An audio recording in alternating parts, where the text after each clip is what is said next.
Hello and welcome to New Scientist Video Roundup. My name is Jeremy Webb and I'm going to show you some of our favourite clips from the last 7 days. Our first video may make you rethink the meaning of the phrase bird brain.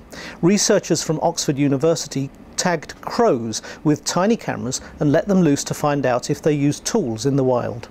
Katrine Brayhick takes up the story. This video shows a crow perched on a branch in the study area. Later, the crow used a stick to dig in the ground.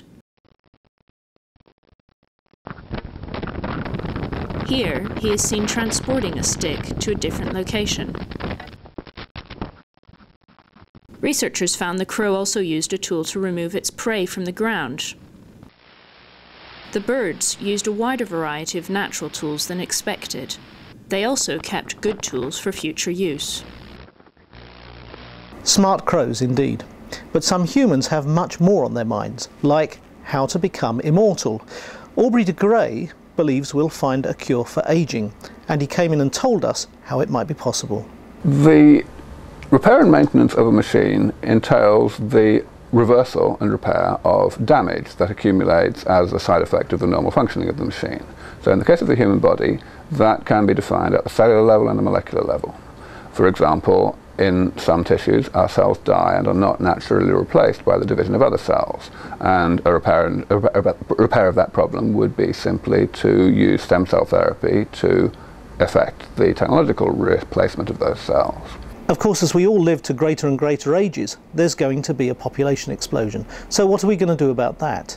Here's Nick Bostrom from Oxford University. Eventually, overpopulation will be a problem that has to be solved. And there are different ways in which you can do that.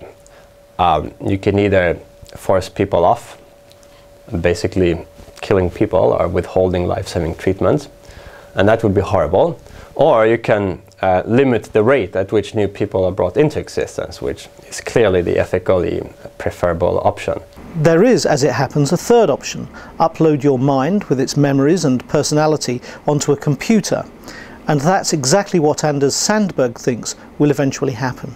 At present, it's of course very speculative how to transfer the contents of a brain onto a computer. But a rough sketch would be something like this. You freeze the brain, you slice it very thinly. These very thin slices you scan using an electron microscope or some other form of microscope and at a nanometer precision. You get these images, you process them in a computer to create a three-dimensional model of where are the different synapses and neurons, what are the strengths, what are the connections. You use that to create a computer simulation of the brain, and then you start the simulation. So don't die, just get yourself uploaded. Now, the main goal of artificial intelligence is to make machines more human-like. But if robots and avatars become too human, researchers have found they just get scary. To combat this, French researchers from Grenoble have developed software that mimics the eye movements of humans. Here you can see it in action. The on-screen character looks in the places a human would look, in this case following the movement of the cards. One other advantage of this software is that if it's applied to a robot with artificial eyes, that robot will look at and see just what a human sees. That could have added benefits. And that's all for now, but don't forget, if you want to find out more about these stories, you can go to our website and you can always buy the magazine. See you next week.